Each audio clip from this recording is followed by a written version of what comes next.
ஹரிபிரதாந்தர், ஒரே ஒரு கேள்வி. நீங்கள் சொன்னீங்க இந்த இந்த பல்கலைக்கழகங்கள் வந்து இன்னும் அது மாநில பட்டியலில் தான் இருக்குது.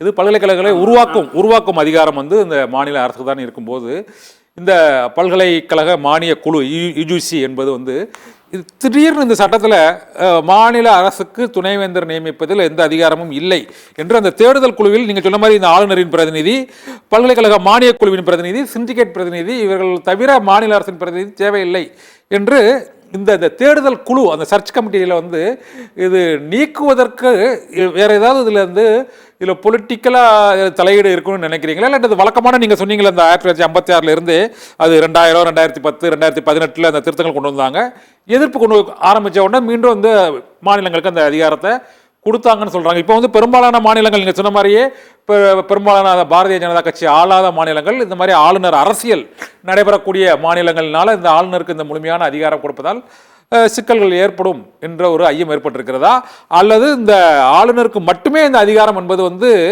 ஏற்றுக்கொள்ள முடியாது என்று மாநில அரசையும் இதில் இந்த டிராஃப்ட் தானே சார் சேர்த்துக்கலாம்? திரும்ப இப்போ இவ்வளவு எதிர்ப்பு வந்ததுனால திரும்பி அதில் நல்லா நல்லா கேள்வி சார். அதெல்லாம் என்னன்னா நீங்க கேள்வி கேட்டுக்கிட்டே இருக்கீங்க. அதனால அதாவது சார், யுஜிசி ரெகுலேஷன்ல கவர்னர்ன்ற வார்த்தை எங்கேயுமே பயன்படுத்தல. அவங்க பயன்படுத்துற வார்த்தை சான்சலர். Sir chancellor.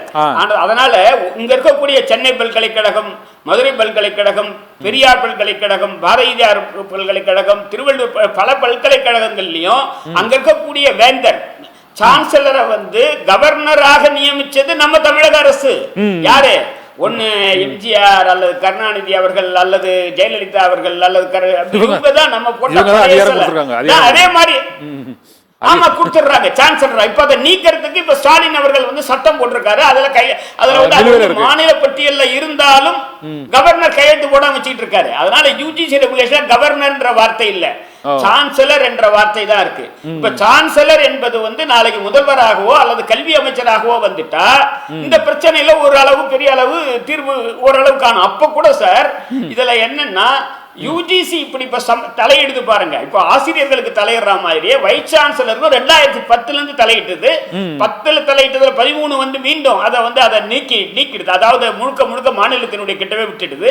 மீண்டும் 18 சொன்னாங்க. ஆனா 18 சொன்னதை தமிழ்நாடு அரசு ஏத்துக்கல. வைஸ் சான்சலரை பொறுத்த வரைக்கும் ஏத்துக்கல, மீதி எல்லாம் ஏத்துக்கிட்டாங்க. ஆசிரியர் நியமனம் எல்லாம் ஏத்துக்கிட்டாங்க. இப்ப 2025 இப்ப மீண்டும் வற்புறுத்துறாங்க. அதை மீண்டும் கூடுதலாக முதலாக இது வரைக்கும் 2010, 18 வாராக இந்த முறை என்ன சொல்றாங்கன்னா வைஸ் சான்சலரா கல்வி புலத்துல எந்த விதமான ஒரு அகாடமிஷியன் பாருங்க அவங்க இல்லாத ஒருவர் நிர்வாகம் இருக்கு பாருங்க. நிர்வாகம் இப்போ நம்ம ரொம்ப கொச்சையா சொல்லணும்னா அம்பானி அதானி கம்பெனில இருக்கக்கூடிய ஒரு சிஇஓவோ அல்லது ஒரு பெரிய அதிகாரியோ கூட வைஸ் சான்சலரா நியமிக்கலாம். இப்ப இதுல கொண்டு வராங்க. டிராஃப்ட்ல இருக்கு. மேனேஜ்மென்ட் வார்த்தை சொல்றாங்க. மேனேஜ்மெண்ட், பப்ளிக் அட்மினிஸ்ட்ரேஷன், பொதுத்துறை நிறுவனங்கள், இங்க இருக்கக்கூடிய உயர் அதிகாரிகள் கூட சார் வெறுமனே அவங்க வெறுமனே பட்டம் பெற்றிருந்தால் மட்டும் போராது சார், ஆசிரியராக பணிபுரிந்திருக்க வேண்டும். என்ன கேட்டா இப்போ வக்கீல் படிச்சிருக்காங்கன்னு வச்சுங்களேன், வக்கீல் படிச்சுட்டு வேற ஒரு வங்கிக்கோ வேற எங்கேயோ வேலைக்கு போயிட்டாருன்னா அவர் வக்கீல் ஆயிட முடியாது.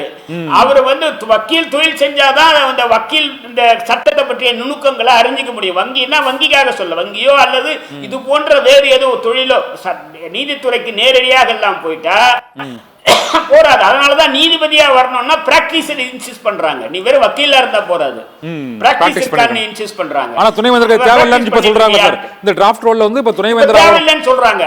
ஒரு எஜுகேஷனிஸ்டா இருக்க வேண்டியது இல்ல, அவர் என்ன படிச்சிருக்கணும் அது கூட தேவையில்லையா சார்?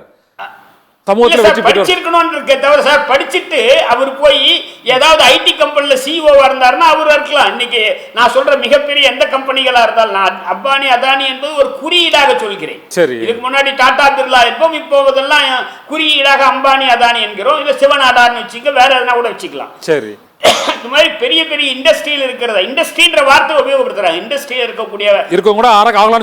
இருக்கக்கூடியவர்களை நியமிக்கலாம்.